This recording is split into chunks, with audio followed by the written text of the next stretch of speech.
tous, ravi de vous retrouver pour ce Morning Echo du lundi 4 mai 2020. La photo du jour, et bien c'est celle donc de boutique fermée mais taguée à Marseille, alors qu'on est à une semaine donc du déconfinement. On va y revenir dans un instant. Vous voyez, je suis dans un contexte où vendredi les marchés européens étaient fermés. C'était le 1er mai, ça n'a pas empêché les marchés américains de baisser fortement. Vous voyez, 2,8% pour le S&P 500, avec des chiffres notamment sur l'activité manufacturière en forte baisse. C'est fermé aussi ce matin donc au Japon, et d'ailleurs pour 3 jours jusqu'à mercredi inclus. Vous voyez, alors que déjà les marchés européens avaient bien baissé jeudi avant de fermer, tout ceci dans un contexte où vous voyez bien finalement le mois d'avril a été plutôt bon, puisque le Dow Jones, notamment le marché américain, a pris 13%, 9% pour le marché allemand, 4% pour le CAC 40, mais cela devient plus délicat comme le démontrent ces différents graphiques. Vous voyez que les estimations des analystes concernant les résultats à venir sont de plus en plus dispersées. Il y a énormément d'entreprises qui renoncent à donner des perspectives complètes financières sur 2020, ce qui rend donc l'exercice d'autant plus difficile, et bien entendu encore de la volatilité à attendre de manière assez exacerbée sur les marchés dans les semaines à venir. Alors tout ceci dans un contexte où, si l'on revient en France, le déconfinement est prévu pour lundi prochain, dans une semaine. Réouverture progressive des commerces, c'est toujours le flou bien entendu par rapport aussi à la reprise scolaire, même si le nombre de cas de coronavirus continue à baisser, et ça reste quand même une bonne nouvelle pour une reprise normale de la vie. Ça prendra bien entendu du temps, mais voilà, on est dans un process quand même où on a moins de cas de contamination qui sont déclarés. Alors, ceci dans un contexte, bien entendu, où énormément de perspectives sont faites, notamment sur l'industrie du tourisme. Vous voyez que ça va être assez compliqué. Les sites sont désinfectés, mais on n'attend pas une reprise de l'activité touristique avant le mois d'août, voire le mois de septembre prochain. Et les estimations qui sont faites alors qu'on avait connu une année record en 2019 de 1,5 milliard de touristes à travers le globe, on attend au moins une baisse de 20 à 30% pour cette année. Ça pourrait mettre davantage, on verra ça dans les prochains mois, mais ça pose des problèmes notamment par rapport au parc d'attractions, bien entendu au transport aérien, où c'est assez compliqué de pouvoir respecter les gestes barrières. Donc énormément encore d'interrogations et d'incertitudes, notamment sur l'industrie du tourisme qui pèse pour nombre de pays dans l'activité globale.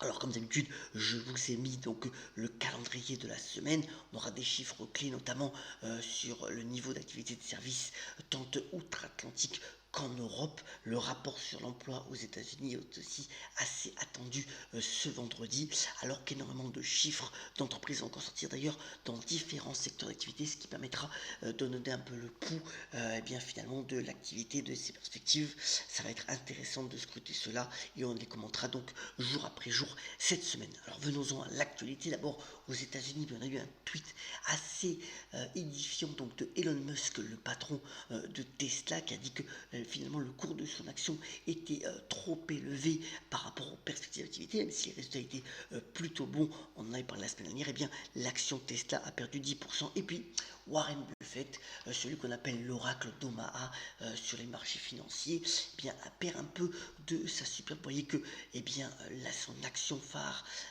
son action de son holding, Berkshire Hathaway, perd 19% depuis le début de l'année. Il a dit qu'il s'était trompé notamment sur les compagnies aériennes, puisqu'il a vendu toutes les actions de ces compagnies au début du mois d'avril, encaissant des pertes assez importantes. Il dit que l'Amérique aura la magie pour pouvoir faire face au coronavirus et retrouver sa superbe d'antan. Mais enfin voilà, c'est pas si évident de voir. Il a encore énormément de cash disponible au sein de son portefeuille, mais pour le moment il ne voit pas d'acquisition majeure dans le contexte actuel.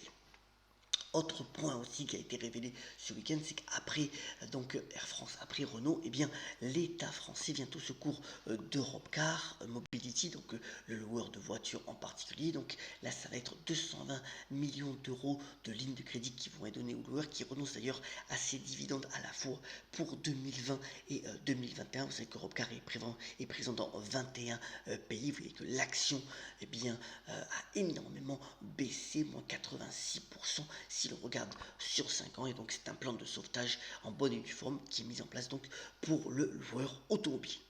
Semaine bien entendu de tous les dangers et de tous les regards. Alors c'est pour Lagardère, on a déjà parlé, mais l'Assemblée générale, qui sera d'ailleurs virtuelle, se déroule donc demain. C'est toujours une lutte assez âpre entre d'un côté donc le fonds activiste Amber et puis donc Lagardère avec ses alliés, notamment donc le patron de Philippe Malac et Vincent Bolloré de Vivendi, qui a pris 10% du capital. Et encore, et bien malgré le contexte de jour férié, des demandes juridiques qui ont été faites, puisque 3,2 millions d'actions avaient été achetées par Amber ces derniers jours. Elles ne devaient pas compter dans les droits de vote pour l'Assemblée générale. Et bien si, elles ont été réincorporées suite à une décision donc judiciaire samedi dernier. Donc réponse demain de la suite de Lagardère. Ça va être assez intéressant là aussi à suivre. Alors, c'est l'événement sur les plateformes de streaming vidéo, puisque, eh bien, la belle œuvre de Pinocchio revisitée, donc de Matteo Garrone, avec le grand Roberto Benigni, qui avait notamment fait La vie est belle. Eh bien, il revient donc avec Pinocchio, donc présent directement sur Amazon Prime Video à partir d'aujourd'hui. De ce que disent eh bien, les critiques, c'est un superbe visuel. Roberto Benigni joue aussi excellemment bien pour ceux qui ont déjà vu le film. Donc voilà, c'est toujours cette histoire extraordinaire de Pinocchio, le rapport bien entendu à la perte paternité qui est mise en avant, comment bien faire l'éducation de son enfant, en particulier ce thème qui est repris donc dans cette fable de nouveau revisitée, assez donc intéressant à voir donc sur Amazon Prime Video pour ceux qui veulent en profiter dans ces derniers jours de confinement. On termine ce Nico en vous souhaitant une bonne journée par la citation de ce grand Gérard Jugnot qui fête son anniversaire aujourd'hui et qui a notamment déclaré: le rire comme les essuie-glaces permet d'avancer même s'il n'arrête pas la pluie. Très bonne journée, soyons solidaires, encore rigoureux avec toutes les mesures de confinement et les gestes barrières. Et on se retrouve bien entendu demain pour un nouveau Morning Echo. Excellente journée à toutes et à tous.